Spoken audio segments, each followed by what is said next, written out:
Garage router died. I was trying to figure out what's going on. And it turns out the power switch no longer latches. So I think I just cover that up with some good strong tape and this will work fine, because when I was out in the garage, if I just pushed on it and held it down like this, everything booted up and it worked great. I don't know if I'd be able to find another switch like that. So, smallest rivet and a paperclip. It's about the same size. I'm gonna hold this in and drill through it. Okay, so I got a hole. And now my plan is to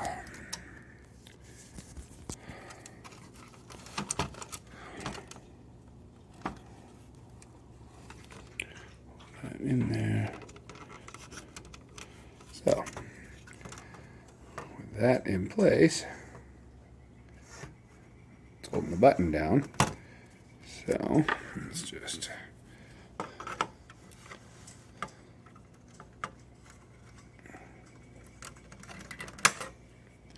I'm going to clip that. One second. Alright, so switch is now being held into place. Take it out to the garage, see if it works.